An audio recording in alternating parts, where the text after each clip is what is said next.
Centre में भी जूता है? अच्छा अच्छा चलिए ठीक है, चालू है सेंटर के अंदर ठीक है। चलिए क्वेश्चन शुरू कीजिए, पूछे question. Happy now and vision for the future. अभी पूछो भविष्य के लिए तुम्हें दृष्टि है। हाँ हाँ, तो क्या पूछना चाहते हैं इसके बारे में? थोड़ा सा डिटेल। हाँ हाँ हाँ, वेरी नाइस। आप बताएंगे सर जी? अच्छा नहीं, चलिए हम बताते हैं। ठीक है, happy now and vision for the future. तो बड़ा अच्छा क्वेश्चन आपने पूछा। ये क्वेश्चन तो कम से कम 6 महीने की क्लास लगेगी, लेकिन कोई बात नहीं, आज शॉर्ट में बता देते हैं, ठीक है? और ये बिल्ड टू लास्ट पढ़ेंगे तो भी समझ में आएगा, उसके बाद से रियल लाइफ में करेंगे तो भी समझ में आएगा, ठीक है? क्षितिज जानते हैं? क्षितिज आप लोग? क्षितिज क्षितिज क्षितिज के कई मतलब होते हैं। आई थिंक आसमान भी क्षितिज मतलब होता है, लेकिन कोई बात नहीं। अभी हम लोग क्या करेंगे, यहाँ खड़े हो जाइए जरा सा, इधर आ जाइए, उधर देखिए, लग रहा है ना वहाँ आसमान जाके नीचे टच कर रहा होगा कहीं, तो लग रहा है ना? लेकिन जब पैदल जाके वहाँ पहुँचेंगे तो फिर वहाँ टच नहीं कर रहा होगा, और फिर क्या होगा, भैया थोड़ा दूर और आगे जाएंगे तो टच कर रहा होगा। बैठ जाइए, ये दिख रहा है ना आसमान वाला? ऐसे घर के आसपास भी बैठ खड़े होकर देखें, फील्ड उल्ड में दिखता है, एकदम साफ लगता है कि उधर जाके टच कर रहा है। और बाइक लेके वहाँ जाएंगे तो वहाँ कुछ नहीं, फिर लगेगा आगे टच कर रहा है। तो जिंदगी में मर जाएंगे बाइक चलाते चलाते या पैदल दौड़ते दौड़ते, कहीं आपको ऐसा पॉइंट नहीं मिलेगा जहाँ पृथ्वी और आकाश मिल रहे हो, लेकिन लगता ऐसा है कि मिल रहा होगा, मिलते नहीं, ठीक है? कहानी समझ में आई?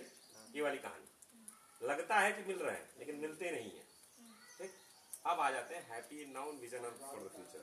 तो घर वाले कहते होंगे बेटा पढ़ लो, जिंदगी एकदम खुशमय हो जाएगी, ठीक? तो आप मेहनत करके खूब पढ़ाई करेंगे, जिंदगी खुशमय हो जाएगी। फिर जब पढ़ाई कर लेंगे, बेटा नौकरियां ले लो, जिंदगी खुशमय हो जाएगी। नौकरी लग गई, लेकिन बेटा सदिया हो जाए, जिंदगी खुशमय हो जाए, सही से सेट हो जाए, तो जिंदगी अमन चैन से काटी।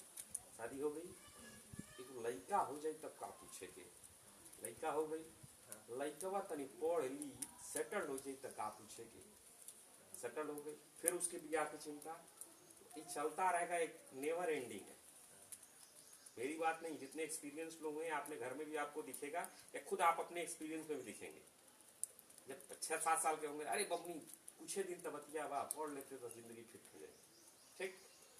उसके बाद क्या होगा, ये चलता रहेगा, चल पढ़ाई नौकरी गृहस्थी, गृहस्थी के बाद बुढ़ापा, बुढ़ापा का तनी पैसा जमा हो जाए, फिर लड़कवा सेट हो जाए, लड़किया सेट हो जाए, एगो मकनिया लिया के तनी और फ्लैट लिया जाए, तनी 50 लाख सेव हो गई, तनी 1 करोड़ सेव हो जाए। अब बदलता रहेगा, किसी के लिए 50 लाख, किसी के लिए 5 लाख, किसी के लिए 5,000, किसी के लिए 500 करोड़, सबका यही हाल है।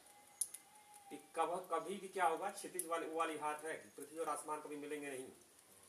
तो करना क्या है फिर, happy now and vision for the future. काम वही करना है जो अभी खुशी दे, ठीक?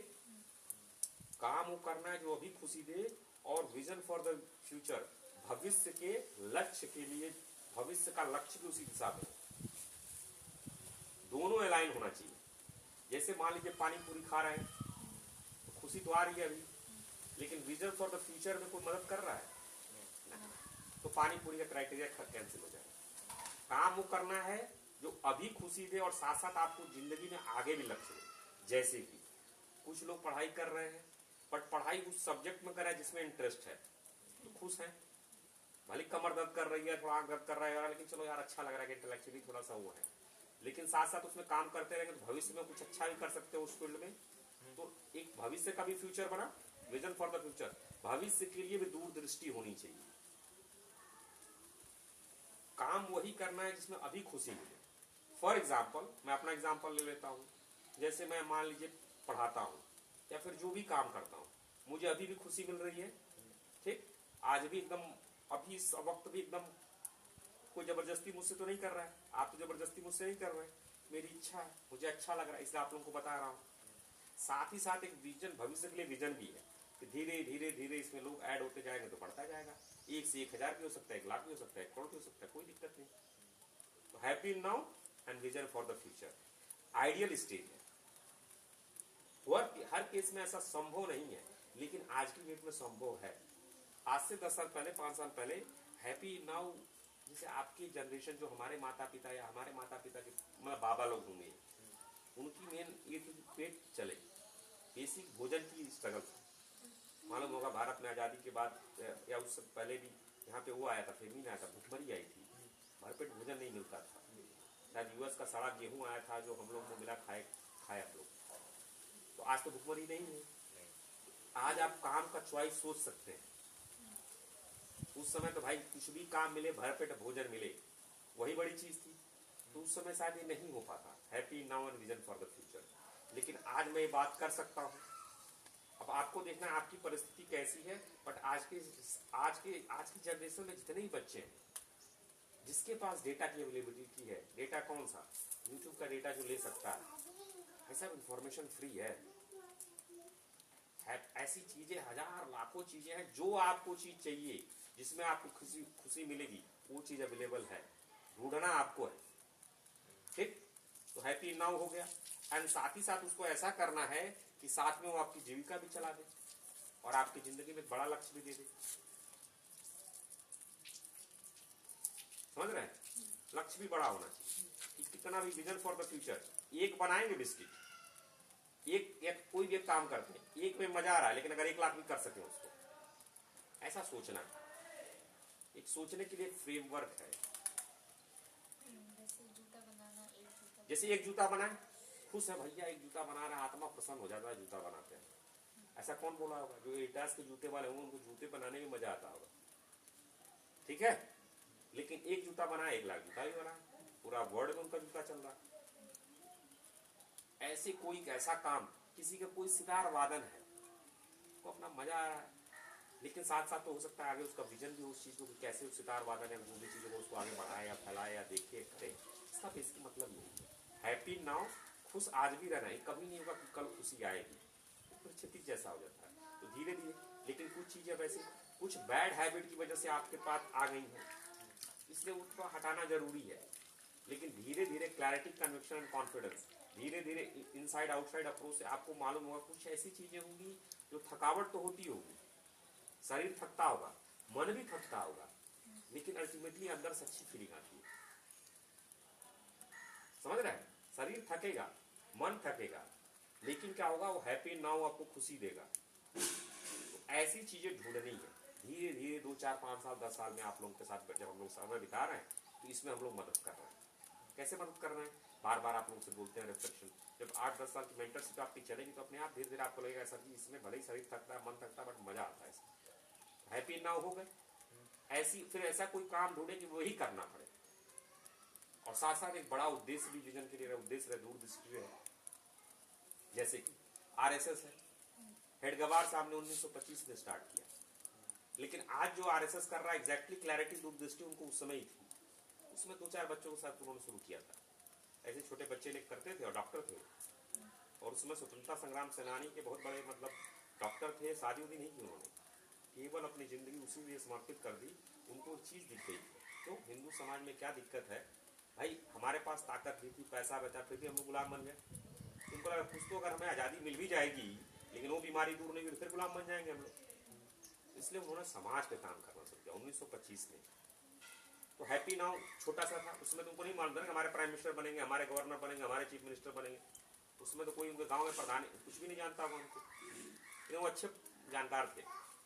उनकी दूरदृष्टि। हैप्पी नाउ उस समय उनको अच्छा लग रहा था, उनके पास सारे ऑप्शन थे, उनके पास कोई चीज की कमी नहीं थी, लेकिन उन्होंने उस चीज को शुरू किया। और दूरदृष्टि क्या थी कि भारतीय समाज को, हिंदू समाज को एकत्रित करना। तो आज देख रहे हैं कुछ एकत्रित हुआ है। पहले से अगर वो लोग नहीं रहते तो अभी तक भारत कई टुकड़ों में भी और बढ़ गया होता। 1947 से बढ़ा ना, अब आप लोग कैसे बात करते, कैसे बढ़ जाता भाई साहब? 1947 से बढ़ गया ना। आपका अखंड भारत देखिए तो अफगानिस्तान से लेके इधर सब है, बांग्लादेश सब है, लेकिन धीरे धीरे बढ़ते गए। तो अगर 1925 में हेडगेवार साहब ने लिखा, अब जल्दी भारत को कोई बांट नहीं पाएगा, संभव ही नहीं। क्यों? आरएसएस खड़ी है, हिंदू समाज एकत्रित होगा, इकट्ठा होगा, जो कमियां उसको दूर करेंगे। उनका एक यही था। तो उनके जो आरएसएस के जो देखेंगे आप नेता आते हैं ना, वो बहुत, उनको राष्ट्र प्रथम, वो स्वार्थी नहीं होते। एक आध अपवाद छोड़ दिया जाए, जो यहाँ से जाके जाते हैं वो पैसा कमाने चक्कर में जाते हैं, लेकिन जो मोदी जी उतरते हैं, ऐसे आरएसएस के बहुत सारे लोग हैं, ऐसे केवल इन लोगों की वजह से नहीं जीतती है आरएसएस। वो संघ के प्रचारक हैं लोग, और संघ के लोग ऐसे हैं, पावरफुल भी हैं और एकदम सिंपल भी हैं, और अच्छे अच्छे लोग को पानी पिला देते हैं। लेकिन उनका एक ही है ना कि हर समाज, हर घर में, हर 50 घर पे, हर गांव में कम से कम 20 नेट का चाहिए, तब तो बात बनेगी ना। तब तो बिजली वाले या कोई सरकारी कर्मचारी या कोई धोखाधड़ी काम नहीं करेगा। अभी आप अकेले कूदेंगे, कमजोर रहेंगे तो सब मिलकर भू भू कर देंगे, हैं? अरे पगले, आपको बेवकूफ बना देंगे, आप ही को पीट पाट के आपके घर वाले को जाकर हमारे किनारे कर देंगे। अभी नहीं, लेकिन हर जगह 20-20 ऐसे लोग रहेंगे जो अपना कमाएंगे बढ़िया से और सब सही रहेंगे। जहाँ खड़े जाएंगे एसडीएम साहब, पीडीएम साहब की हिम्मत है 1 रुपये चवन्नी ले लेंगे, 1 चवन्नी नहीं ले पाएंगे, वो आपसे ज्यादा डरते हैं। लेकिन जब आप सही रहेंगे तब ना, तो यहाँ तो गांव में इसलिए क्या कर रहा है, आप सबको कहे सब, अरे सब खराब है, कुछ नहीं, आप करो ना। आरएसएस का कि हर गली, हर गांव में ऐसे सुसज्जित लोग होने चाहिए। उन्होंने शुरू किया उस समय 1925 में। आज देखिए आरएसएस पावरफुल है, लोग बात कर रहे हैं ना, कहीं अब पोस्टर नहीं, लेकिन बात हर जगह होती है। तो happy now, vision for the future, ऐसे ही काम उन्होंने किया उस समय खुशी के लिए, और साथ साथ आगे आगे जैसे जैसे बढ़ते गए दूरदर्शी आ गई, ये चीज हुई। ठीक है, जैसे ही अपना भी आपको सोचना है कौन सी चीज खुशी देती है किसी के लिए, और एक और है, सबके लिए सब चीज खुशी नहीं देती। हर चीज आप सबको पसंद नहीं आएगा। जैसे मुझे जो पसंद आता है वैसे जरूरी नहीं कि मैं जो कर रहा हूं आपको पसंद आए, या फिर आप जो करें मुझे पसंद आए। तो आपको देखना है कि आपको क्या पसंद आता है, और ये समय लगेगा। आई बात समझ में? फिजिक्स वाला देखिए, फिजिक्स वाला को भाई नहीं हुआ है कि पढ़ाएंगे, उनको ऑफर मिला, कौन कोई एकेडमी है कि आप वहाँ के टीचर बन जाइए, खूब पैसा मिलेगा। उसका नहीं भैया हमको नहीं, अपना पढ़ाएंगे। करते करते फिर उन्होंने अपना PWD उनका फिजिक्स वाला स्टार्ट हो गया। तो ऐसे ही हैप्पी जो काम कर रहे हैं, और साथ साथ दूरदर्शिता के साथ काम करना है, ये ज्यादा अच्छा रहता है। ठीक है ना, केवल अभी में खुशी है, गुल्ली डंडा खुशी दे रही है, लेकिन कोई विजन फॉर द फ्यूचर तो है नहीं। तो ऐसा चीज ढूंढना है जो अभी खुशी दे, बट एक दूरदर्शिता। शिक्षा पढ़ाएंगे भाई, पढ़ाएंगे, अच्छा लगता है। एक बच्चे को पढ़ा रहा है ट्यूशन, बट कोई विजन नहीं है, कोई मतलब नहीं, लेकिन पढ़ाएंगे भाई साहब, सब जगह की दूरी, इसको दूर करेंगे, इसमें इतना बढ़िया सिस्टम लाएंगे, ऐसी लाएंगे, कुछ इस तरह का हो सकता है। मैं उसका एक्सपर्ट नहीं हूं, but vision for the future तो सोच और रखनी है। और दोनों चीज अभी जो कर रहे हैं और जो दूरदृष्टि रख रहे हैं, दोनों अलाइन होना चाहिए, अलाइन उसी दिशा में होना चाहिए, फिर वो बात आपको आगे लेके जाएगी। तो happy now and vision for the future. आई बात समझ में? नहीं आए तो भी कोई बात नहीं, धीरे धीरे चीजें आप अंडरस्टैंडिंग होगी। दूसरा क्वेश्चन आपका सर, सेल्फ डिसिप्लिन क्या होता है? सेल्फ डिसिप्लिन होता है स्व अनुशासन। अनुशासन किसी ने रूल बना के आपको थमा दिया है, ठीक, तो करना ही करना है भाई। अनुशासन बेसिकली क्या होता है कि रूल्स है, उसके हिसाब से आपको फॉलो करना है। रूल्स किसी ने बना दिया तो फॉलो करना है। अब किसी ने बना दिया, वो अनुशासन हो गया। स्व अनुशासन क्या हो गया कि मैंने खुद से अपने लिए नियम बनाया और उसको मैं पालन कर रहा हूं, स्व अनुशासन। तो दोनों में बड़ा क्यों है भाई? स्व अनुशासन क्यों बड़ा है? आएगा दिमाग में। दूसरी किसी कंपनी में काम कर रहे हैं, है? तो उसने रूल बनाया, आप उसका नियम फॉलो कर रहे हैं, तो क्या हुआ? अनुशासन। क्यों क्यों कर रहे हैं? आपको मालूम अगर उसका नियम फॉलो नहीं करेंगे तो डंडा बजेगा, वो आपको निकाल देगा, तो डर के मारे कर रहे हैं, ठीक। एक तरह से बाहर से प्रेशर है, बाहर से डर है, बाहर का इन्फ्लुएंस है, ठीक। ये हो गया डिसिप्लिन, कर रहे हैं। जैसे फौज में गए, फौज के नियम है, फॉलो करेंगे तो रहेंगे, नहीं फॉलो करेंगे तो घर भेज देंगे वो लोग, तो करेंगे ही करेंगे। लेकिन मान लीजिए खुद का आपने कोई ऑर्गेनाइजेशन स्टार्ट किया, खुद की प्रोग्रामिंग कर रहे हैं, खुद का कोडिंग कर रहे हैं, तो सुंदर पीछे ये डंडा लेके आपको मारने नहीं आ रहा है, आप प्रोग्रामिंग कर रहे हैं, तो आपको लग रहा है यार दिन में मैं नहीं कर पा रहा हूँ, रात भर जग के करूंगा, रात में कब हल्ला हो, तो आपने अपने नियम बना लिया कि रात भर मैं उठ के कोडिंग करूंगा, ठीक। कोई डंडा नहीं मार रहा है, दिन में भी कर सकते हैं, लेकिन दिन में आपको लग रहा है ऐसा डिस्ट्रैक्ट हो सकता है, फोकस नहीं हो पा रहा। जी साहब कोई बढ़िया कोई भी है, ठीक है रात में करो, कोई कोडिंग करके मुझे सॉफ्टवेयर बना के दो, तो आप कैसा रात में मैं करूंगा, तो दिन में मेरा नहीं होगा। तो आपने खुद का नियम बनाया कि 10 घंटे रात में कर रहे हैं, तो क्या होगा? सर इसमें कोई डंडा मार रहा है आपको, लेकिन खुद से आपने नियम बनाया, खुद से उस चीज को बनाया और खुद से कर रहे हैं, तो स्व अनुशासन, ये सेल्फ डिसिप्लिन हुआ। इसमें सबसे ज्यादा इंपॉर्टेंट है कि सेल्फ मोटिवेटेड होंगे तभी हो पाएगा। उसमें तो बाहर से डंडा पड़ रहा था इसलिए किया आपने, इसमें बाहर से कोई डंडा नहीं है, इंटरनल आपके अंदर से एक आवाज आ रही है जिसको आप सुन रहे हैं और उसके हिसाब से आपको आप फॉलो करें। इसमें आपकी विल पावर होनी चाहिए, इच्छा शक्ति होनी चाहिए, जैसे बाहर वाले में तो बाहर का डंडा है, फियर है या फिर लालच हो सकता है। इस वाले में क्या है कि आपके अंदर लालच, पैसा यहाँ पे भी हो सकता है अच्छा मिले या जो भी मिले, लेकिन यहाँ आपके अंदर की इच्छा शक्ति पे डिपेंड करेगा, खुद का ज्यादा वो चीज हो जाती है। तो इसलिए ये अंतर समझ में आया सेल्फ डिसिप्लिन और डिसिप्लिन का। आगे बोलिए, नेक्स्ट क्वेश्चन। डिफरेंस बिटवीन संस्कार एंड वासना। हाँ, संस्कार और वासना के समझ लीजिए, कोई काम किया आपने, एक बार जो किया संस्कार बिल्ड होने लगा धीरे धीरे, लेकिन वही काम अगर आपने 10,000 टाइम किया तो टेंडेंसी बन गई, वो वासना बन गई। आई बात समझ में? वासना नहीं किया, संस्कार हाँ किया। ठीक है। वासना मतलब क्या होता है? टेंडेंसीज। टेंडेंसीज मतलब क्या होता है? जैसे फॉर एग्जांपल एक दिन आप उठी सुबह 4 बजे, ठीक है, तो आपका पॉइंट 1 का मान लीजिए संस्कार बन गया, या एक मान लेते हैं, एक बन गया संस्कार, ठीक है, लेकिन आप पहले से 1000 दिन सोई थी, नहीं उठी थी, तो 1000 में से एक जाएगा तो कितना होगा? 999 भी कौन सा है? सोने वाला है ना।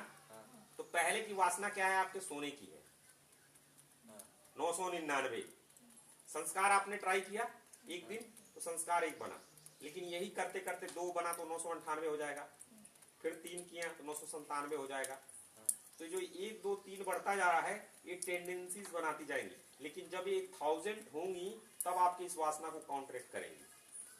ये ऐसे समझ लेते हैं। संस्कार समझिए, कोई भी एक्शन किया आपने, वो संस्कार हो गया, लेकिन जब उसको करते करते रिपीटेड एक्शन क्या बन जाता है? हैबिट बन जाता है। तो जब आदत बन जाती है, वो एक तरह से आपको वासना, टेंडेंसी बन जाती है। इतनी प्रैक्टिस करेंगे आप उठने की कि अपने आप जब आपकी आदत बन जाएगी, बिना उठे बिना एफर्ट डाले अपने आप नींद खुल जाएगी, वो आपकी टेंडेंसी बन गई, वो वासना बन गई है। वासना किसी चीज के प्रति ऐसी चीज कि बिना आपको सोचना नहीं पड़ रहा, हो रहा है। जैसे कोई मान लीजिए, एग्जांपल ले लेते हैं कि कोई गलत चीज शुरू कर दिया आपने, दारू पीना शुरू कर दिया, गुटखा खाना शुरू कर दिया, तो एकाएक नहीं है, पहले बार हर बार व्यक्ति मना करता है, कड़वा लगता है ना। छोटे बच्चे को दे दो गुटखा, वो खाएगा। छोटे बच्चे को दे देना, ज्यादातर 99% थूक देगा, 1-2% अपवाद हर जगह होते हैं, वो बेचारा उल्टी वैसा कर देगा, अजीब कर देगा, अल्कोहल पिला दूंगा अजीब करेगा। पॉइंट क्या है? लेकिन बार बार धीरे धीरे उसकी आदत बन जाती है, तो उसके अंदर संस्कार क्या हो गए? करते करते संस्कार क्या हो गए? वो गलत संस्कार आ गए। अब उसको चेंज करना है, संस्कार फिर टेंडेंसी बना देंगे, फिर क्या होगा कि उसको इच्छा करने लगेगी। तो आप नहीं कह रहे हो, फिर भी वो उसके मन करेगा लेने का। टेंडेंसी क्या हो गई? बिना किए ही चीज हो रही है। संस्कार क्या है कि जो चीज कर रहे हो वो धीरे धीरे हो रही है, संस्कार में एफर्ट डाल के कर रहे हो, और वही चीज जब न्यूट्रल हो जाए, मतलब ऑटोमेटेड हो जाएगा, तो वासना हो गई। जनरली वासना नेगेटिव के लिए यूज किया जाता है, बट पॉजिटिव के लिए भी वासना हो सकता है, बट जनरली नेगेटिव वो भी करते हैं। संस्कार अच्छे के लिए यूज किया जाता है, अच्छे संस्कार दो। नेगेटिव संस्कार भी हो सकते हैं, नेगेटिव टेंडेंसी और अच्छी टेंडेंसी दोनों हो सकती है। जैसे हम बता रहे हैं तुम्हारे संस्कार अच्छे नहीं है, तो इसलिए संस्कार अच्छे नहीं है क्या मतलब? उसको डेली प्रैक्टिस अच्छे नहीं है। वही जब डेली प्रैक्टिस बनते बनते नेचुरल बन जाए। जैसे मैं आपको एग्जांपल देता हूँ, हमारे यहाँ जैसे किसी बूढ़े बुजुर्ग के आप पुरस्कार मिलते होंगे, पैर छू लेते होंगे, तो क्या हुआ? ये आपके संस्कार करके वो टेंडेंसी बन गई, कहने की जरूरत ही नहीं पड़ जाती। तो जब अपने आप नेचुरल होने लगा तो उसकी टेंडेंसी वो वासना हो गया। वासना कहेंगे नकारात्मक भी है, लेकिन यहाँ पे ठीक भी है। अब कोई एक अच्छी एग्जांपल ले लिया, कोई बुरा एग्जांपल ले लिया, ऐसा बन गया जैसे मिलते लोग गरियाने लगते, तो संस्कार क्या हो गए? गाली देने वाले हो गए। अब उसको चेंज करने के लिए बार बार उसको आप रोक रहे हैं, धीरे धीरे करते करते फिर वो वासना, वो गरियाने वाला खत्म होगा। हरी बात समझ में? संस्कार ही आपका टेंडेंसीज की तरफ जाएंगे, लेकिन वही संस्कार जब बार बार रिपीट होंगे तब जाके वो टेंडेंसी बनती है। इसको बदल भी सकते हैं, चेंज भी कर सकते हैं। अपने आप होने लगता है जब हाँ, अपने आप होने लगता है, वो आपकी वासना, वो आपकी टेंडेंसी होगी। जैसे कुछ देखते ही आप नहीं करेंगे क्योंकि आपकी वो टेंडेंसी नहीं है, वो वासना उस तरफ, वो चीज नेचुरल चीज नहीं है, आपने बिल्ड की। ये बिल्ड की जा सकती है। ये अब इसमें क्या होता है, पुराना भी आता है। पिछले कुछ बच्चे पैदा होते ही साधु वाला काम करते हैं, उसको अच्छी बातें करेंगे, अच्छे करेंगे, कुछ करते ही खुराफाती करेंगे, कुछ करते ही कुछ सात्विक होंगे, तामसिक होंगे, रासिक होंगे। तो इस सब जो सकल माइंड सूक्ष्म शरीर है आपका, उसमें वो चीज पुरानी चीजें आती हैं। तो कई जन्मों का कभी कभी हमारे जो हिंदू धर्म के जितने भी फिलोसफी देखोगे आप या इंडियन ओरिजिन की जितनी फिलोसफी है सब में पूर्व जन्म माना गया है। तो पुराना भी संस्कार लेके आता है, तो टेंडेंसी बदलनी है तो फिर वो समय लगता है। समझ रहे हैं? आई बात समझ में? हाँ। जैसे पूछा आप लोगों ने ना, फिर जाके इस पर रिसर्च करना है, फिर देखना है, तब जाके वो चीज धीरे धीरे धीरे धीरे दिमाग में बैठेगी। हाँ, नेक्स्ट क्वेश्चन आई समझ में? धर्म क्या है? धर्म की परिभाषा बहुत सारी है, बट बहुत सिंपल मैं एक चीज करता हूँ, धारण करने की चीज धर्म है। बहुत सिंपल है, ऐसी कोई चीज जो धारण करनी चाहिए वही धर्म है। ठीक है, सिंपल। दूसरा एक सिंपल और करते हैं, आपके कर्तव्य आपका धर्म है। ठीक, धर्म का मैंने सारी वीडियो शेयर किया, उसमें 3-4 मीनिंग, चार बेसिकली मीनिंग दी गई है, लेकिन यहाँ पे जो मैं बताता हूँ तो दो चीज जो कंफ्यूजन, जो भारतीय संस्कृति में सनातन में जो बात कही जाती है, वहां पे जनरली धर्म की बात जो कही जाती है वो कही जाती है धारण करने वाली चीज है, जो कर्तव्य है वो धर्म है। जैसे कि पानी का धर्म है बहना। कर्तव्य और धर्म अलग अलग नहीं, धर्म का मतलब कर्तव्य। ठीक है, धर्म का मतलब धारण करने लायक, ऐसी जो चीज जो धारण करने लायक हो, ये कर्तव्य कह लीजिए। जैसे एग्जांपल देता हूं, पानी का धर्म क्या है? बहना। ठीक, आग का धर्म है जलाना। अब आग पानी की तरह बहने लगे तो संभव ही नहीं है, कितना ही प्रयास करे वो दिक्कत हो जाएगी। जैसे मान लीजिए स्त्री का धर्म है एक तरह से, बहुत सारी चीजें भी हो सकती है, धर्म एक ही व्यक्ति कई सारे हो सकते हैं। संतान की उत्पत्ति अगर होता है तो स्त्री के माध्यम से ही होता है। अब मर्द कहने लगे हमारा हम लोग पैदा बच्चे पैदा करेंगे, तो नीचे सब उल्टा छेड़खानी हुई। धर्म बेसिकली प्रकृति को जो सबका भला करे और सबको आगे लेके चले, और उस कैसे आगे चलेगा? जिसको जो रोल मिला वो रोल निभाए। फौजी है, उसका धर्म मान लीजिए फौज की तरह वहां पे खड़ा होके करना। अब युद्ध शुरू हो गया, कहे कि मैं लड़ूंगा ही नहीं, मैं गोली नहीं चलाऊंगा, तो हो चुका। डॉक्टर साहब है, उनका धर्म है चीड़फाड़ करना होगा, यार तो हिंसा हो गई, खून लग रहा है, कैसे काटेंगे, तो हो ही गया। समझ रहे हैं? जो जहां जैसा है उस हिसाब से अपने कर्तव्यों का निर्वाह करे, अपने धर्मों का। ये सनातन के पॉइंट ऑफ व्यू से जहां भी हम धर्म की बात करते हैं, लेकिन जब आप वेस्टर्न या फिर जो इंग्लिश या फिर उस हिसाब से देखते हैं तो वहां रिलीजन और धर्म बराबर कर देते हैं लोग। मतलब उनके हिसाब से संप्रदाय जो है, जो रिलीजन और धर्म कहीं कहीं, जो कहीं कहीं हिंदू धर्म मतलब हिंदू रिलीजन कर देते हैं। ठीक, लेकिन हमारे हिसाब से किताब में गीता में जो धर्म कहते हैं वहां हिंदू रिलीजन की बात नहीं करते, वहां धर्म की बात करते हैं, मानव के धर्म की बात करते हैं। व्यक्ति किसी का भी धर्म हो सकता है, पेड़ का धर्म अपना है, पानी का अपना धर्म है, सबका जिस चीज के लिए जो बना है उस चीज का वो काम करेगा तो बेस्ट नेचर के लिए रहेगा। समझ रहे हैं? तो धर्म उसकी चीज के कर्तव्यों, और हर व्यक्ति अपने कर्तव्यों का निर्वाह करेगा, हर जीव जंतु तो बेस्ट रहेगा वहां पे। तो यहाँ बेसिकली दो मीनिंग हम लेके चलते हैं। एक तो धर्म का मतलब हो गया उसके कर्तव्य, ठीक, उसके ड्यूटीज एंड रिस्पॉन्सिबिलिटी। दूसरा मतलब धर्म का मतलब संप्रदाय कहीं कहीं ले लेते हैं। तो जैसे बात करते हैं इस्लाम, बात करते हैं क्रिश्चियनिटी, बात करते हैं हिंदू धर्म, तो वहां हिंदू रिलीजन, वहां धर्म क्या है? रिलीजन। जो रिलीजन वर्ड है वो धर्म वहां पर यूज हो रहा है। ये अंतर समझ में आ रहा है? गीता में जो धर्म कहा जा रहा है वो आपके धर्म कर्तव्यों की बात की जा रही है, लेकिन जनरल हम लोग जो बात कर रहे हैं, जो ट्रांसलेशन करने आए तो अपने हिसाब से करेंगे ना। तो उन्होंने इसको क्या कह दिया? हिंदू रिलीजन को हिंदू धर्म कह दिया। ये लेकिन यहाँ धर्म के दो क्लियर अलग अलग मतलब, इसको बड़ा अच्छा तरीके से डिफाइन किया गया, और श्लोकों के माध्यम से आप उस पर देखेंगे, बहुत सिंप्लीफाई करके मैंने आपको बताया।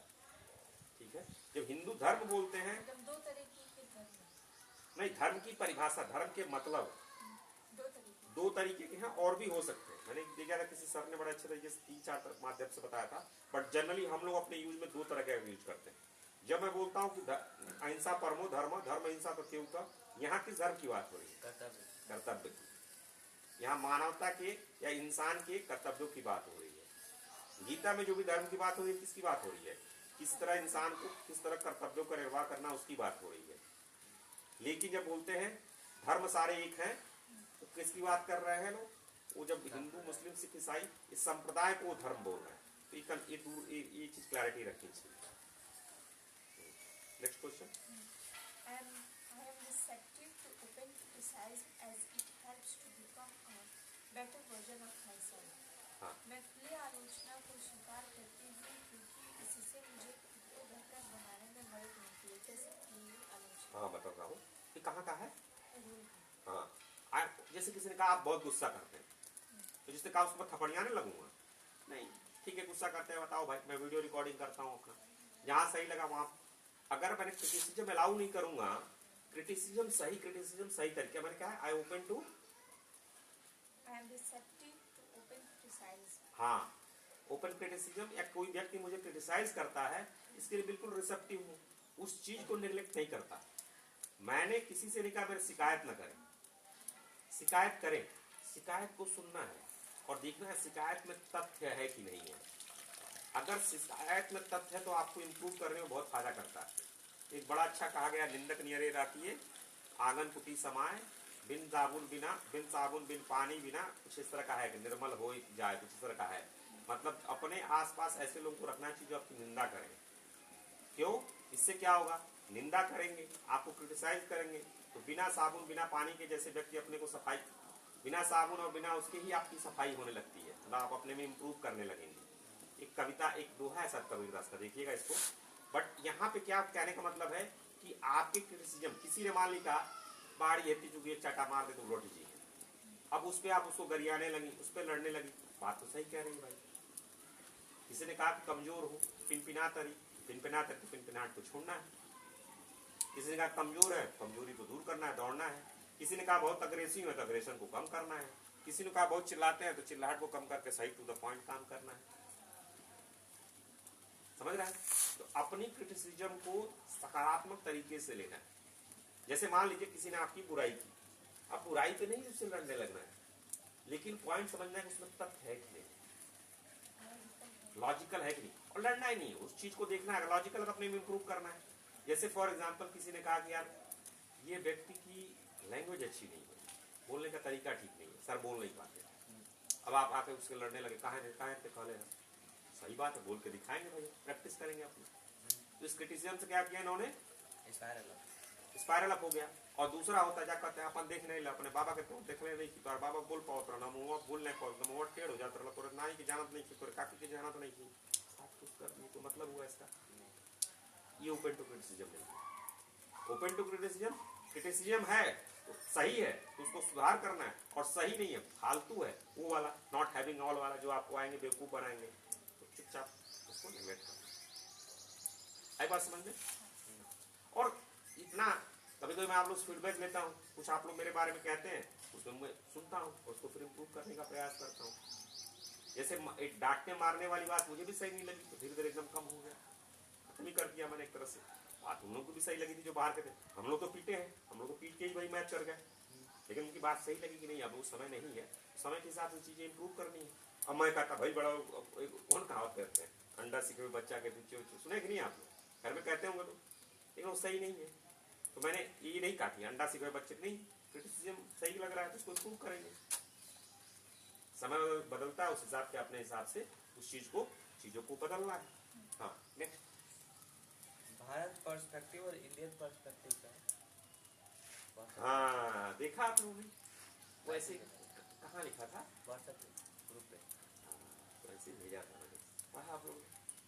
मैसेज। वो बेसिकली एक तरह से क्या कहते हैं, जब कोई डिबेट देता है ना, कभी कभी बोलता है थोड़ा सा लहजा, भारत पर्सपेक्टिव और इंडियन पर्सपेक्टिव, इसलिए कहने का तरीका यह है कि भारतीय परिदृश्य से देखेंगे तो सनातन संस्कृति के हिसाब से देखेंगे, अपनी ओरिजिनलिटी के हिसाब से देखेंगे, और एक वहाँ व्यंग्यात्मक यूज किया गया है इंडियन पर्सपेक्टिव से। एक मतलब क्या है भाई, अंग्रेजों के हिसाब से जो सूट बूट पहनेगा वो बढ़िया है, जो धोती कुर्ता पहने वो गंवार है, ये गलत, ये लोचा हो गया। भारत पर्सपेक्टिव से क्या है, सूट बूट वाला अच्छा है, धोती कुर्ता वाला भी अच्छा है, अंग्रेजी वाला अच्छा है, संस्कृत वाला भी अच्छा है। भारतीय कभी भी ये नहीं कह सकता कि हम बड़े तुम छोटे, ना भैया, हम बड़े तुम भी बड़े, तुम और बड़े बनो, हम और बड़े बनेंगे, तुम और बड़े बनो। कभी ये नहीं कहेगा तुम्हारा पैर खींचेंगे। क्यों? ऐसा क्यों भाई? क्योंकि हम लोग अच्छे लोग हैं। क्यों? तो पता करना है, क्योंकि हम लोग की जो बेसिक फिलोसफी है उसमें ये चीज निहित है। क्या निहित है? एकम सत्य विपरा बहुधा बदलती। जब अद्वैत को समझेंगे तो उसके हिसाब से आपको समझ में आएगा कि आप कभी गलत इस तरह सोचेंगे ही नहीं। हम भी बड़े तुम भी बड़ो, क्योंकि हम सब एक ही में है ना, हम सब तो एक ही है। हम ब्रह्मास्मि तत्त्वमसि, हम किसी को थोड़ी करें हम बड़े तुम छोटे हो,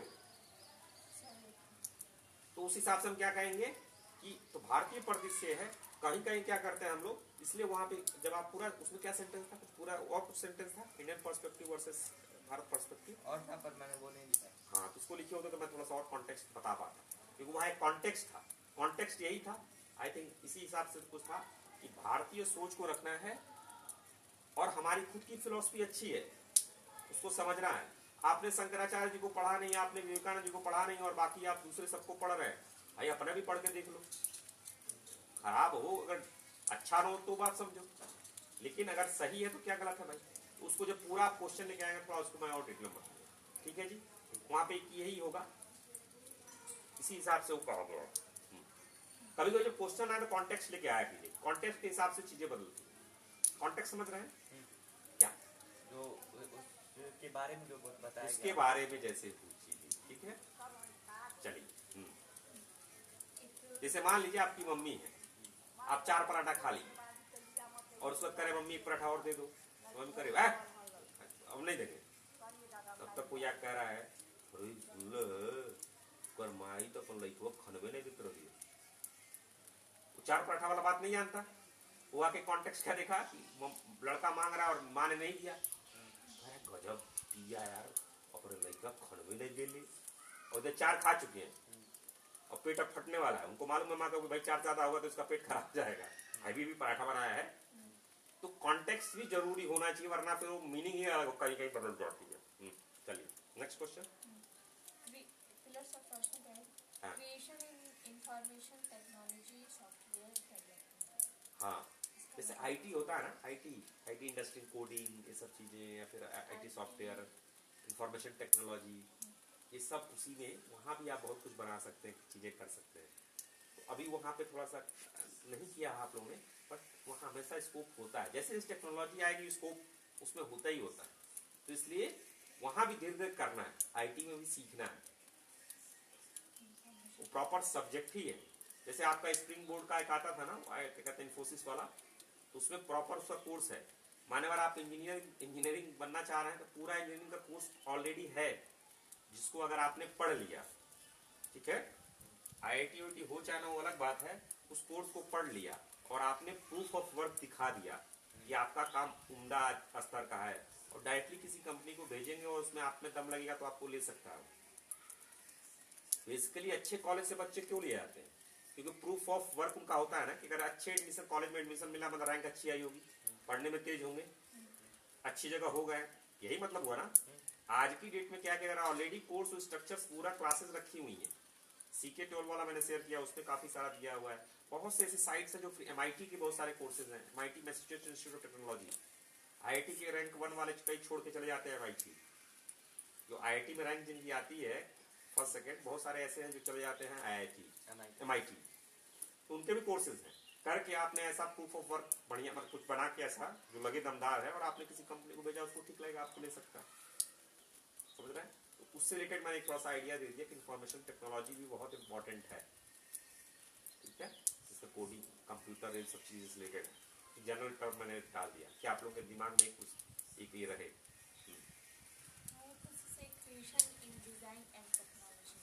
दूसरा अलग है क्या है? हाँ, उसमें डिजाइन एंड टेक्नोलॉजी का क्या है कि जो बनाते हैं, जैसे फॉर एग्जांपल फर्नीचर, ठीक है, फर्नीचर एक बनाएंगे, हमारे कारपेंटर साहब आएंगे, दिन में हो सकता है एक कार्विंग करें, एक दरवाजा वो नक्शा से काटे, और सीएनसी की मशीन्स होती है कंप्यूटराइज, जिसमें कोडिंग फीड कर दी जाएगी, और इतना मोटा, जितना मोटा रखना है रखिए, और ब्लेड फट फट फट काट के वो 10-5 मतलब 400, 500, 1000 जितना बना दे। तो डिजाइन के साथ साथ टेक्नोलॉजी भी आना चाहिए। टेक्नोलॉजी बेसिकली क्या है, आपकी उस एफिशिएंसी को बढ़ा देता है, तो साथ साथ इसकी भी होनी चाहिए। कारपेंटरी का काम सीख लिया आपने, लेकिन आप एक अपने से एक बना रहे हैं अलमीरा, बहुत सारे फर्नीचर देखेंगे, आइडिया कंपनी है, देखिएगा बहुत सारे उसके फर्नीचर सब मशीन बना देते हैं। जैसे हम लोग क्या हाथ से करते हैं ना, मशीन से कार्विंग हो रही, बहुत सारे डिजाइन जो आप देखते होंगे वो हाथ से नहीं होता। जैसे प्लाईवुड है, प्लाईवुड हाथ से बनाएंगे तो बनाते रह जाएंगे, और मशीन लगे फट फट कागज होता है, वो कागज को चिपका के और प्रेस करके वो बन जाता है। जो प्लाईवुड, हाँ वो नहीं, अरे प्लाईवुड जो आपके दरवाजे होते हैं, लगता है लकड़ी, लेकिन लकड़ी नहीं होता, कागज होता है, वो पेपर पेपर पेपर रख के। ये लकड़ी नहीं है। नहीं नहीं, लकड़ी नहीं होगा। ऐसे बहुत से जो प्लाईवुड जो होते हैं ना, लकड़ी नहीं होता है, ऐसे भी होते हैं। तो टेक्नोलॉजी का भी सपोर्ट लेना है। तो डिजाइन करना है कोई चीज, से जूता बनाया आपने, बहुत से ऐसे ये आप अपने हाथ से जूता बना रहे हैं, लेकिन अपने हाथ से जूता उसमें एक या दो बनाए, लेकिन जहाँ मान लीजिए लाखों जूते निकलने हैं डेली, तो टेक्नोलॉजी का भी उपयोग आना है। टेक्नोलॉजी बेसिकली क्या, कोई भी ऐसी चीज जो आपको एफिशिएंट बना दे, टेक्नोलॉजी। क्या है जी बाबू, क्या है यार, क्या बात हुई है? हाँ, next question. Deep learning important है। डीप लर्निंग इसलिए इम्पोर्टेंट है कि वो सीखे तभी तो अप्लाई कर पाएंगे। डीप लर्निंग बेसिकली क्या है? डीप लर्निंग ऐसा ही है कि आपने कोई कॉन्सेप्ट पढ़ा, उसको सीखा और फिर उसको अप्लाई कर पाए, यही आपकी डीप लर्निंग है। जैसे आपने केवल पढ़ के चलते गए, जितने बीटेक की डिग्री पाए सब बीटेक किए हैं, तभी तो बीटेक की डिग्री मिली है ना, लेकिन सही से पढ़े नहीं है, उस चीज को सही से किया नहीं है, तो प्रैक्टिकल सीखा नहीं है, इसलिए थोड़ा भी काम उस तरह का करना नहीं कर पाते। तो उनको डिग्री तो मिल गई, लेकिन वो जॉब चाहिए वो वाली, जो जिसमें उसकी कोई वैल्यू हो चाहे ना हो। तो अगर डीप लर्निंग होती तो खुद का अपना उस तरह कुछ कर लेंगे। जिसने बीटेक का पूरा कोर्स किया है और सही से किया, कुछ ना कुछ अपना सही से कर ही लेता है। तो इसलिए डीप लर्निंग इंपॉर्टेंट है। जो आप सीख रहे हैं बेस, ये तो यही तो आपका बेस होगा, इसी पे तो आगे चल के आपका फाउंडेशन खड़ा होगा। इसलिए चीजों को पढ़ना, समझना और फिर उसको थोड़ा अप्लाई कर सके, ये सब आना चाहिए। जो फाइव स्टेप फ्रेमवर्क है ना, हाँ, वो होना चाहिए, वही तो डीप लर्निंग है ना। Next question. Next question is base for innovation and future research and development. हाँ Pillars of opportunity. हाँ, base for, Base for innovation and future research and development. हाँ, तो बेसिकली इसलिए कि सीड आप लोग के दिमाग में सीड डाले जा रहे हैं ना, कि कभी भी लकीर के फकीर नहीं बनना है। जैसे आज से 20 साल पहले मोबाइल फोन, स्मार्टफोन नहीं थे, लेकिन उसमें स्मार्टफोन आए होते और लोग को कोई कहता नहीं हम स्मार्टफोन का यूज नहीं करो, संभव हो पाएगा? सबको करना ही करना पड़ रहा है। ऐसे ही आज एआई आया है, आर्टिफिशियल इंटेलिजेंस आ गया है, कल को कुछ और आ जाएगा। तो हमेशा इनोवेशन होना चाहिए और हमेशा रिसर्च एंड डेवलपमेंट होना चाहिए। तो ये मेंटालिटी हम लोग को रखनी है, ये सोच रखनी है। तो बेस मतलब कि एक आप लोगों के दिमाग में इतना हमें डालना है, तो एज ए मेंटर का काम है कि ये चीज आपके मन में डाले कि भाई साहब इनोवेशन, रिसर्च एंड डेवलपमेंट बहुत बहुत इंपॉर्टेंट है। जैसे रोटी बनती है गोल, ठीक है, गोल रोटी बनती है, किसी की दादी की चाची ने कहा तो दादी तो चलते आ रहा दादी से, लेकिन कल को अगर स्क्वायर बने तो कोई हो सकता है स्क्वायर रोटी लेके आएगा। समाज एक्सेप्ट करे ना एक्सेप्ट करे वो अलग बात है, लेकिन R&D रिसर्च एंड डेवलपमेंट होना चाहिए। लेकिन रिसर्च एंड डेवलपमेंट का ऑब्जेक्टिव क्या होता है? अपना कुछ क्रिएट करना। केवल क्रिएट करना चलेगा तो कुछ भी करते रहो, क्रिएट करते रहो। क्रिएशन क्यों करते हैं? केवल क्रिएट करना इसलिए क्रिएशन होता है। क्रिएशन क्यों कर रहे हैं? कोई भी चीज क्यों क्रिएशन किया? ये सब जो मोबाइल फोन है, जो भी चीज है, क्यों स्टाइल मारने के लिए क्रिएट किया? हाँ, वर्ल्ड इज एफिशिएंट प्लेस। कोई भी काम वही आपका चलेगा जो आप उस समाज में दे रहे हैं, जिससे या तो एफिशिएंट बन रहा है या तो किसी कंज्यूमर का कुछ बिहेवियर, कुछ अच्छा उसको एक्सपीरियंस, वैल्यू फॉर मनी, कुछ वैल्यू दे रहे हैं, कुछ ले रहे हैं, कुछ दे रहे हैं। जब कुछ दे रहे हैं तभी वो आपको करेगा। टेक्नोलॉजी से एफिशिएंट बनाती है, ठीक, तो इसलिए आपको वहां मिलता है। कुछ लोग कंज्यूमर जैसे मिठाई कुछ ऐसा बनाते हैं, चॉकलेट या जो भी चीज है, वहां कंज्यूमर को फीलिंग दे रहे हैं, उसको कुछ वैल्यू दे रहे हैं, कुछ एंटरटेनमेंट दे रहे हैं, कुछ एंजॉय कर रहा है। कंजम्पशन बिहेवियर भी हो सकता है, कंजम्पशन में कुछ खिला बना रहा है, कुछ मूवी दिखा रहा है, ऐसा दिख रहा है, तो उसमें भी आपने क्या किया, उस कंज्यूमर को फीलिंग दी, एक अनुभव दिया, इसके लिए वो पे कर रहा है आपने। तो जब वैल्यू देंगे तभी लोग लेते हैं। ऐसे केवल बनाने से बनाना नहीं है, या तो उस सिस्टम को एफिशिएंट बना रहा होगा या फिर कुछ एक्सपीरियंस दे रहा होगा किसी को। जैसे लोग नहीं जाते हवा में उड़ते हैं, वो पहन के जो स्लाइडिंग वाला होता है, डर भी लगता है फिर भी लोग जाते हैं, स्लाइड करते हैं ऊपर, नहीं चरखी देखे, चरखी ऊपर चढ़ते हैं जो झूला, डर भी लगता है फिर भी बैठते हैं और चिल्लाते हैं, नो पकड़े रहते हैं। एक्सपीरियंस मिल रहा है तभी वो टिकट खरीदते हैं। समझ रहे हैं? Next question.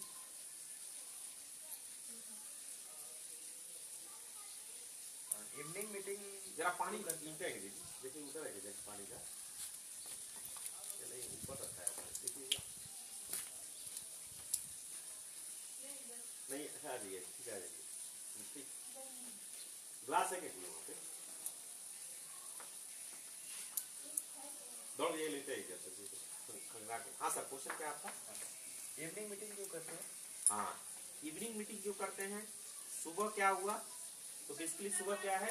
हाँ हाँ हाँ हाँ हाँ, थोड़ा माता जी से पूछ लीजिएगा, है ना? हाँ पूछ लीजिए।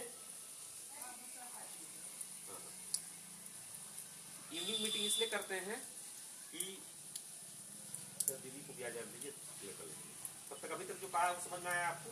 हाँ ठीक है, क्या क्या क्वेश्चन हो चुका है आप एक बार रिपीट कर दीजिए। सेल्फ डिसिप्लिन क्या होता है? हाँ एक दीदी पूछी थी वासना क्या होता है, फिर धर्म पूछे थे, किसी ने आप बता दिए थे धर्म और रिलीजन में क्या अंतर होता है। हाँ ठीक है। उसके बाद भारत पर्सपेक्टिव और इंडियन पर्सपेक्टिव के बारे में पूछे थे, और डीप लर्निंग इम्पोर्टेंट क्यों है। क्वेश्चन जो कहा एक बार रिपीट रिव्यू सुन लें। पहले सेल्फ डिसिप्लिन क्या होता है पूछे थे, फिर धर्म क्या होता है। अभी क्वेश्चन जो पूछने वाले हैं, जो अभी पूछने वाले हैं। हाँ जो पूछ रहे थे ना। हाँ। अच्छा, इवनिंग मीटिंग क्यों करते हैं?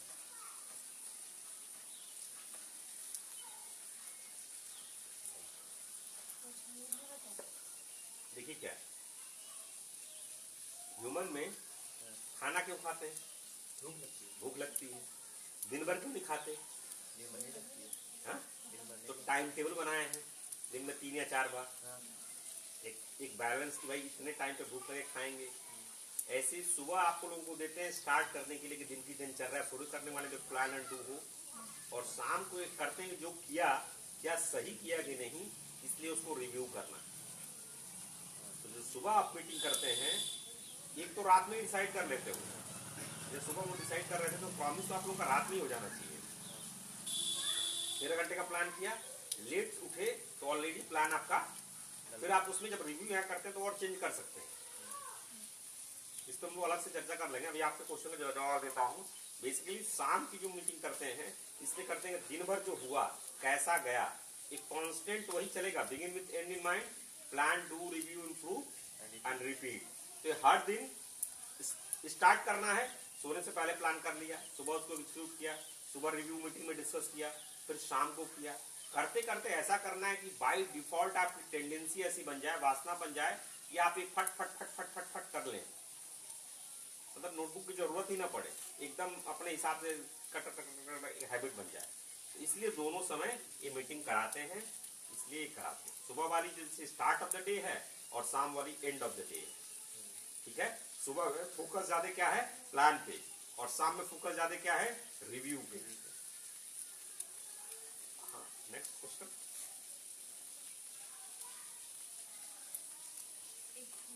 जो वहाँ पे पेपर था उसमें लिखा था MI the owner / servant of servants of my servant.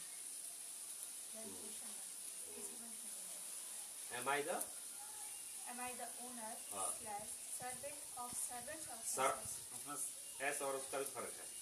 मन है, ठीक है, मन किसका है? आपका। तो आपका नौकर कौन हुआ? मन। और मन किसके द्वारा करता है काम? 5 सेंसेस है, ठीक। तो मन के सर्वेंट्स कौन हुए? 5 सेंसेस। और सेंसेस जाके आंख देखना चाहेगा वीडियो, ऐसे दृश्य, नाक सूंघना चाहेगा वैसी चीजें, ठीक है। नशा वाली चीजें लोग नाक से सूंघते हैं, आंख गलत वीडियो देख रहा है, कान गलत चीजें, जो सेंसेस हुए, जीभ गलत चीज, लेकिन सही चीज भी कर सकता है।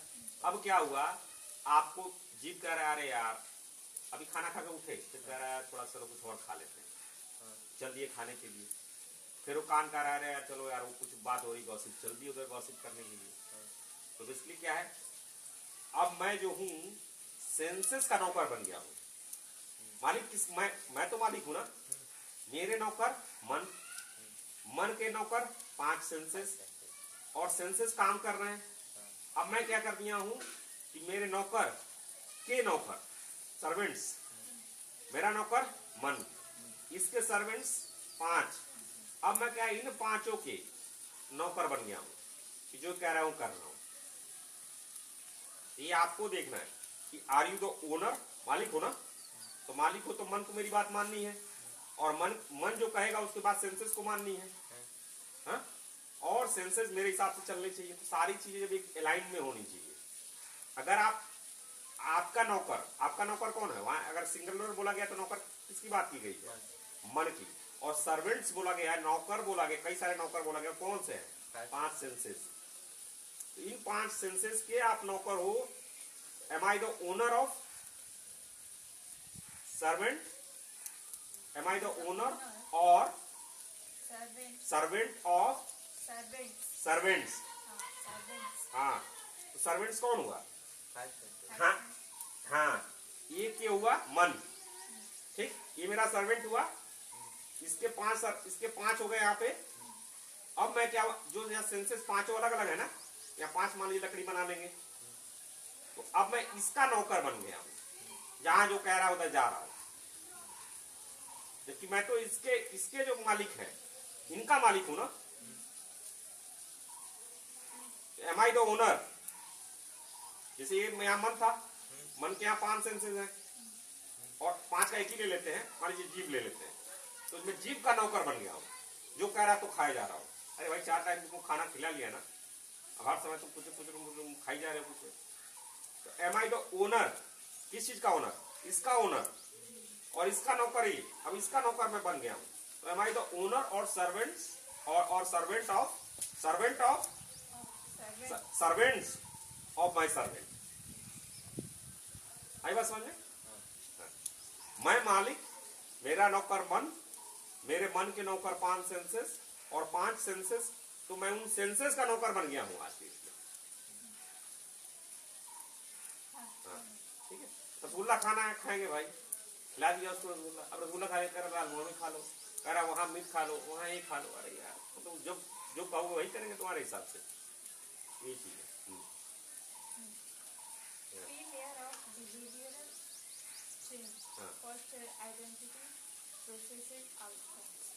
इसमें से चर्चा हुई थी, वीडियो बनाए थे क्या आप लोग? सर्कल वाली बात हुई थी। हाँ हुई थी। हाँ, एक बार देखिएगा, फिर बात हुई थी। हाँ हाँ, बनाए थे, सदा आप नहीं थे, देखिएगा। एक बार कार्तिकेय से पूछिएगा, नहीं आ पाएगा तो वीडियो देखिएगा, फिर मुझसे पूछ लीजिएगा, ठीक है? 3 लेवल्स ऑफ, हाँ,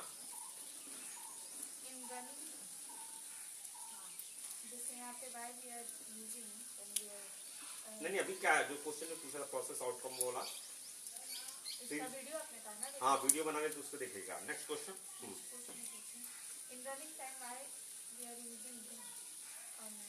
सिंपली आवाज करने के लिए आप देखेंगे एथलीट वाले लोग करते हैं, वो गन चलता है वहाँ पे, तो गन हमारे पास पड़ी है, चला देते हैं। ऐसा कोई और कोई तो काफी भीड़ रहती है, तो रेडी सेट वो मैं देखा है, वहां से देखा तो मेरे पास एयर गन पड़ी थी, जो चला। ऐसा कोई और कोई नहीं, वो दिमाग में कुछ नहीं, गलत नहीं। थोड़ा ये भी है कि आप लोग को शस्त्र से डर नहीं लगना चाहिए। जैसे मैंने 2 चीजें देखी है। एक तो देखिए कि या तो बंदूकिया निकाल के मार दे, हाँ, या होता है कि भाग जा, घर में लुका जा। दोनों नहीं करना है। तो धीरे धीरे आप लोगों का डर भी धीरे धीरे चले। शस्त्र आपकी सेफ्टी के लिए है। धीरे धीरे मन में होना चाहिए कि right to defence, right to defend, हर कॉन्स्टिट्यूशन में आपको राइट्स है। जैसे यहाँ ये भावना है मारे के बाद, ये इंटेंशन ही गलत है। जैसे मन में सोचा कि हमके मारे के बाद हमके बदला ले हुआ, ये गलत है, बिल्कुल गलत है, कोई भी कैसा हो। हाँ, राइट टू डिफेंड है, दोनों में अंतर है। हमके मरना तो उनके मरना ही है, ये गलत हो गया। उसने मारा गलत, आपने मारा गलत, लेकिन उसने मारा, मैंने अपने बचाव पे बचाया और वो उनको चोट लग गई तो गलत नहीं है। दोनों में अंतर है, समझ रहे अंतर? कैसे अंतर मैं बताता हूँ। इसलिए धीरे धीरे मैं थोड़ा चाहता हूँ कि आप लोग आगे चल के हम लोग ट्रेनिंग करेंगे, शूटिंग की भी प्रैक्टिस करेंगे। तो 18 साल के आप लोग हो जाएंगे तो शूटिंग की प्रैक्टिस हम लोग करेंगे। पहले एयर राइफल से करेंगे, स्पोर्ट्स है तो शूटिंग का स्पोर्ट्स होता है। ओलंपिक में इसके मेडल भी मिलते हैं, जॉब भी मिलती है। धीरे धीरे स्टार्ट करेंगे, बाकी ऐसा हो ऐसा नहीं। मन थोड़ा दिखे आप लोगों को, और आप लोग का भी ताकत चेक हो। दीदी लोड नहीं कर पा रही थी राइफल, ये एयर गन है, अरे आना चाहिए यार, हर को आना चाहिए, इतनी ताकत हाथ में होनी चाहिए। अब हो जाएगा। हाँ, धीरे धीरे आप लोगों की ताकत भी होनी चाहिए, एक तरह से आपको एक्सपोजर, बाकी और कोई ऐसा नहीं। निष्का क्या होता है? हाँ, निष्का? निक्का का फुल फॉर्म है निर्वाणा थ्रो काइजर। हाँ, पता है। एक ऐसी स्टेज जिसमें जेब में पैसा होना चाहिए और मन में भी सुख होना चाहिए, पैसा उतना की जरूरत है। एक मेंटल, जैसे हमने जो देखा, जो साधु महात्मा मैंने देखा, अच्छी चीज है, अच्छे लोग हैं, लेकिन मेरी विचारधारा है कि भाई वो टाइम अलग था, सत्ययुग अलग था, हरिश्चंद्र जी अलग थे। आज का तो युग है ना कि भाई पैसा चाहिए। पहले के टाइम में जाओ और रेलवे स्टेशन में कहो हे राजन मैं आया हूँ, मैं हूँ ब्राह्मण, तो तुरंत राजा लोग तुरंत आ जाते थे। जाके किसी भी राजन से कहो कि हे राजन मैं ब्राह्मण हूँ, आया हूँ, मेरे छात्रों के लिए फीस से पैसा चाहिए, तुरंत आ जाते थे। कौन थे? रघुकुल शायद रघु जी थे, सुने उनका कहानी, सोने की असतिया दे देते थे पंडित जी लोगों को, ब्राह्मण लोगों को। लेकिन आज की डेट में अब जाएंगे ट्रेन में पाएंगे, हे मैं ब्राह्मण हूँ, टिकट दे दो, चटा खाएंगे। ठीक, तो मेरा मानना है कि वो कॉन्सेप्ट बड़ा अच्छा है, मैनेजमेंट बहुत अच्छी चीज़ है, लेकिन साथ साथ जेब में रुपया भी होना चाहिए। तो निर्वाणा प्राप्त करना बहुत अच्छी चीज़ है, एक ऐसी स्टेज है जो अल्टीमेट है भाई, उसमें मजा आ जाता है। विधान अंदर उससे बड़ा तो कुछ है ही नहीं, लेकिन साथ साथ जेब में रुपया भी होना चाहिए। बहुत सारे लोग भीख मांगते हैं, मुझे बिल्कुल अच्छा नहीं लगता। अब वो भीख इसलिए मांग रहे हैं कि उनको जॉब नहीं मिली या फिर नौकरी नहीं मिल पाई, तो कई बहुत सारे भीख मांगने में 95% ऐसे लोग हैं जो कामचोरी की वजह से भीख मांग रहे हैं। 5% रियल में भी है, कम कहिए, जो साधु हैं, लेकिन वो ऐसे मांगते नहीं, वो अलग ही होते हैं। तो समाज को उनका ख्याल रखना चाहिए और होना भी चाहिए। तो भिक्षा है, वो भीख नहीं है। तो फिर मैंने क्या किया, प्रसोना लगाया भाई, सोल्यूशन एक्शन। तो मैंने कहा नेट का ऐसा रहेगा, ऐसे लोगों को बनाना है जो स्पिरिचुअल हों, आध्यात्मिक हों, लेकिन साथ में जेब में रुपए भी चाहिए। मतलब आपने कुछ करके दिखाया है, उसके बाद आप घर पे गांव में रह के कुछ करना चाहते हैं, आपने घर पे या जहाँ अच्छी चीज़ है, आप 10th पास नहीं कर पा रहे हैं, 8th पास नहीं कर पा रहे हैं, अंग्रेजी बोल नहीं पा रहे हैं, कुछ कर पा रहे हो, कहेंगे मैं साधु बनने जा रहा हूँ, तो कामचोरी भी हो सकती है ना। कुछ रियल ऐसे साधु होते हैं जो बचपन में निकल जाते हैं, घर का सब छोड़ छाड़ के, वो ठीक है, वो जरूरी है, वो अच्छी चीज़ है। लेकिन बहुत सारे लोगों को देखा तो मैंने कहा नहीं, अगर आप करके दिखाओ, पहले तो आप अपना भौतिक कुछ करके दिखाओ। तो इनका एक ऐसी स्टेज है जहाँ पे आपने भौतिक अचीव कर लिया, लेकिन आपको ऐसा महसूस हो रहा है कि इसके आगे भी कुछ है, तो करो, अपना परस्यू करो। ये एक ऐसी मेंटल स्टेज है जहाँ पे आध्यात्मिक और भौतिक दोनों होना चाहिए। भौतिक पहले इंपॉर्टेंट, उस पर आध्यात्मिक, आगे चल के आप आध्यात्म को ज्यादा इंपॉर्टेंट देने लगे, वो अलग बात है, लेकिन पहले आपकी जो क्षमता होगी वो निकलना चाहिए। ठीक है। हाँ। आपने कई जगह बोला है गुरु का, तो गुरु क्या है? हाँ? गुरु तो उसमें गुरु गोविंद दो खड़े का कैसा गुरु क्या है? नहीं, गुरु आपने बीके में कुछ का सेवक फिर गुरु बोला है। हाँ, गुरु ने कहा गुरु तो गुरु गोविंद दो खड़े काफी लागू पाए बलिहारी गुरु आपने गोविंद दियो बताया। कबीरदास के दोहे में बताया गया है, गुरु और गोविंद में किसको बड़ा कहा गया है? गुरु को। तो गुरु नहीं तो गोविंद के बारे में ये भी, इससे अच्छी जॉब क्या हो सकती है? तो ये वो वाला गुरु है। ये वही वाला गुरु है जहाँ गुरु तो टीचर, जैसे देखिए दो अलग अलग चीजें। अभी हमारे यहाँ क्या है, टीचर्स हैं। भारतीय संविधान, अभी अब जो भारत की स्थिति है, खराब स्थिति हम लोग की जो है, उसके पीछे कहीं ना कहीं ये भी कारण है कि हमारे यहाँ टीचर है। टीचर कौन है? जो कई जगह कुछ को छोड़ दे, बाकी लोगों को नौकरी कहीं नहीं मिला, नौकरी ले लिए, तैयारी कर रहे थे एसएससी की, तैयारी कर रहे थे आईएएस की, कहीं नहीं हुआ, तैयारी कर रहे थे इंजीनियरिंग की, नहीं हुआ, तो क्या कर लिए, टेट एग्जाम दिए, पास हो गए, नौकरी वो बन गए। मन था बनना कुछ और बने क्या, कुछ और। तो जिंदगी क्या है, खाली नौकरी काट रहे हैं, तनख्वाह ले रहे हैं, अंदर से पढ़ाने की इच्छा नहीं है। कुछ बच्चे ऐसे हैं जो जैसे टीच फॉर इंडिया के फेलोज मैंने देखा है, भाई साहब नौकरी की उनको कमी नहीं है, लेकिन वो पढ़ाने के उद्देश्य है। जब टीचर आ गए तो हमारा सिस्टम बिगड़ गया। क्यों? छोटे जो बच्चे होंगे जो देख, उनको आप पढ़ाने की जरूरत नहीं, जो आप करेंगे वो सीख जाएंगे। तो हमारी शिक्षा प्रणाली में टीचर, गुरु का इस जगह कौन ले लिया? टीचर। टीचर क्या है? पैसे से मोटिवेटेड, और उनको अपनी जिंदगी के अपनी इच्छाएं नहीं पूरी हुई तो वो उतना इंटरेस्ट लेके नहीं पढ़ाते। सबकी बात नहीं कर रहा हूँ, कुछ ऐसे बहुत सारे हैं, ज्यादातर देखा जाए तो फिर वो बच्चों को वो चीज आ जाती है।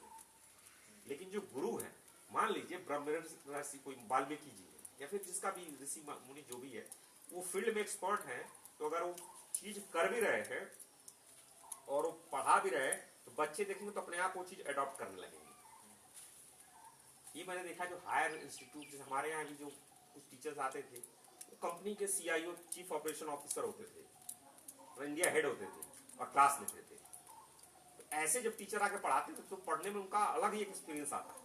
तो वो प्रैक्टिकली कर रहे हैं ना, तो फिर मुझे कॉन्सेप्ट आया कि यार हमें भी, और फिर जब मैंने भारतीय व्यवस्था भी समझी तो मुझे समझ में आया कि नहीं, ऐसी ही चीज होनी चाहिए कि जो हमारे यहाँ टीचर बने, जो इंस्टीट्यूट में बने, वो ऐसे हो कि टीचर ना हो, वो उस फील्ड के एक्सपर्ट हो। तो जो गुरु ऐसी चीज है कि उस फील्ड का एक्सपर्ट होगा, ठीक है, जो पढ़ाएगा, जो भी हाँ, उसमें उसको मजा भी आएगा, तभी वो उस चीज को वो करेगा। समझ रहे हैं? अल्टीमेट है कि मरने के बाद यार दुनिया खुद कहे कि यार भाई साहब था बंदा, मरने के बाद ही गुरु वाली उपाधि हम लोगों में मिलेगी। समझ रहे हैं? एक तरह से यार उससे अच्छी जॉब क्या हो सकती है, उससे अच्छा टाइटल क्या हो सकता है? गोविंद से बड़े जब तुम हो जाओ तो फिर तो मतलब ही समझ अलग हो गई ना। गुरु गोविंद दो खड़े काके लागू पाए, तुम्हारे अपनी नहीं पोजीशन है। निटका मतलब पहले तुम कुछ कमा चुके हो या कुछ करके दिखा लियो। निकम्मे हो इसलिए नहीं आ रहे हो, नौकरी नहीं मिल रही इसलिए नहीं तुम काम चोरी करने के लिए भी मांग रहे हो, या फिर कह रहे हो कि हम NGO ऐसा कर रहा हूँ, ऐसा कर रहा ना भैया, पहले करके दिखाओ। उसका कर लिए, सब मजा कर लिए, सब देख लिए, पानी पूरी पूरा खा लिए भर पेट, अब लग रहा है नहीं आ रही, 2-4 के बाद मजा बेकार हो जाता है। कुछ अच्छा करते हैं तो फिर सेवक बने। सेवक के बाद जिंदगी पूरी खपा दी किस चीज के लिए? कुछ अपना जो भी मन की स्थिति के लिए। उसके बाद देखिए गुरु, लेकिन एस्पायर गुरु को होना है। गोविंद उससे अच्छी पोजीशन कोई हो ही नहीं सकती। मतलब ये है हमारे में कमी है, निटका में कुछ कमी हो सकती है, सेवक में भी कुछ कमी हो सकती है, गुरु अलग लेवल पे वो चीज हो गई। एस्पायर बनने की इच्छा है, लेकिन क्या बन पाएंगे पता नहीं, बाद में इतिहास बताएगा। अब रियल लाइफ में ऑब्जर्वेशन का क्या काम है? हाँ, ऑब्जर्वेशन का रियल सारा काम ही ऑब्जर्वेशन का है। अगर ऑब्जर्व रियली ऑब्जर्व करेंगे आप तो सारी चीज, जितने भी एक्सपेरिमेंट, जितने भी खोज हुए हैं सब ऑब्जर्वेशन से ही जो हुए। सेव ऐसा थोड़ी था कि न्यूटन के पहले सेव नहीं थे, ऐसा थोड़ी था कि पहले ऊपर नीचे नहीं गिरते थे, न्यूटन ने खोजा, ऑब्जर्व किया। ऐसी बहुत सी ऐसी चीजें होंगी, ऐसा थोड़ी था जो साइंटिस्ट बने उससे पहले वो चीज थी नहीं या वो चीजें हुई नहीं, लेकिन जिसने किसी ने ऑब्जर्व किया धीरे धीरे करके उसने उस तरह का किया। इसलिए observation is very very important. इसलिए चीजों को ऑब्जर्व करना, जितना बढ़िया ऑब्जर्वेशन कर पाएंगे उतना अच्छा रहता है। जो ट्रेंड रहते हैं, ट्रेंड ऑब्जर्व करना। ऐसा थोड़ी होता है कि अब जैसे पिक्चर थी 2008 में क्राइसिस आई थी, मालूम है? फाइनेंशियल क्राइसिस आई थी। हाँ आई थी फाइनेंशियल क्राइसिस, मतलब कंपनियां बहुत, स्टॉक मार्केट क्रैश हुआ था। 2 साल पहले एक पढ़ा लिखा आदमी था, उसने कहा यार मार्केट क्रैश होगा। कह लो फालतू बोल रहा है, मार्केट बोला नहीं, मार्केट क्रैश हुआ। उसने इस पे पैसा लगाया, मार्केट क्रैश हो गया, और भाई साहब उसने बहुत बनाया पैसा। माइकल बेरी है कुछ ऐसा नाम है उसको, देखिएगा उस पर मूवी बनी, माइकल बेरी शायद है कुछ इस तरह का। हाँ, इंग्लिश में है, हिंदी में भी उसका मिल जाएगा, बहुत फेमस फिर वो चीज हुई। उसी ने कहा कि नहीं मार्केट क्रैश होगा ही होगा। क्यों? उसने ऑब्जर्व किया, एनालिसिस की, और उसका फैक्ट बेस्ड था। कोई ऐसा नहीं था उसने कुछ चीजें देखी कहा यार इस तरह तो चलेगा नहीं, सस्टेन नहीं है ना। मान लीजिए कोई मकान है और उसका पिलर बहुत कमजोर है, और आपने टेक्नोलॉजी से समझिए कि इसका पिलर तो बहुत कमजोर है, ऐसे आंधी आएगी तो घर गिरना ही है। तो वही उसने कहा यार जो चीज अभी हो रहा है सस्टेन होगा ही नहीं है। मार्केट में कुछ ऐसी चीज चल रही थी, उसने कहा तो कोलैप्स होना ही होना है, गिरना ही गिरना है। उसने फिर उस पर पैसा लगाया कि मार्केट गिरेगा। मार्केट गिरने पे पैसा लगाया। दोनों तरफ पैसा लगा सकते हैं। जब स्टॉक मार्केट पढ़ेंगे तो समझेंगे, गिरने पे भी पैसा बना सकते हैं, उठने पे भी पैसा बना सकते हैं। समझ रहे हैं? जो दिमागदार, जो मतलब ऑब्जर्व कर लेते हैं, वो दोनों में पैसा बना सकते हैं। ठीक है, नेक्स्ट क्वेश्चन हो गया। आप दोनों का सबका हो गया, कोई क्वेश्चन नहीं बचा? हाँ, सब क्या क्वेश्चन था? नहीं जाए ऊपर देखेंगे, दरवाजा खुला है। ऊपर का नहीं, ऊपर का नहीं खुला होगा। अच्छा ठीक है, चलिए साहब। हाँ जल्दी क्वेश्चन रिपीट कीजिए। हाँ दीदी, question what is self discipline? समझ में आ गया? हाँ। आगे बोलिए। धर्म क्या है? हाँ, इसी में आप बता दिए थे धर्म और रिलीजन में अंतर क्या है। उसके बाद दीदी पूछी थी वासना क्या है। वासनाएं कहीं ज्यादातर नेगेटिव ये यूज करते हैं, बट सिंपली ऐसा मतलब कोई भी ऐसी टेंडेंसी जो ऑटोमेटेड हो जाए। अपने आप जो है। हाँ हाँ। और उसके बाद पांचवा है Bharat perspective and Indian perspective. इसका कॉन्टेक्स्ट आप बताएंगे तो और मैं एक्सप्लेन करूंगा। फिर डीप लर्निंग इम्पोर्टेंट क्यों है। उसके बाद इवनिंग मीटिंग क्यों करते हैं। नीट का क्या है, फिर गुरु क्या है, फिर रियल लाइफ में ऑब्जर्वेशन का क्या काम है। आगे बोलिए। Happy now and vision for the future. अगर पूछा भविष्य के लिए दृष्टि, पहला क्वेश्चन उनका डिफरेंस बिटवीन संस्कार एंड वासना। एक और क्वेश्चन था जो I know how to tackle the weapon of not having on, तो ये पहले ही आपने बता दिया। ये हो गया था। अच्छा अच्छा, ठीक ठीक। फिर दूसरा उसके बाद I am receptive to open criticism as it helps to become a better version of myself. Creation in information technology, software development. Creation in design and technology.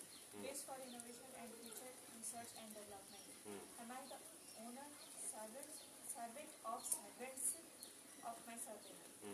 3 layer of behavior change. Identity, processes, outcomes. Identity, process, outcomes. In running time, why we use them? ठीक है, identity, process, outcome का एक बार इसे समझिएगा, नहीं तो देखिएगा। और ये इम्पोर्टेंट है, धीरे धीरे चीजें जब सिंक इन करेंगी तो धीरे धीरे आपके दिमाग में बैठेंगी और फिर आपके उसमें जो है टेंडेंसीज और चीजें धीरे धीरे बदलेंगी। इट विल टेक टाइम, पर धीरे धीरे जरूरी है। ठीक है जी, और कोई प्रश्न? फिर बंद करते हैं आज का वीडियो।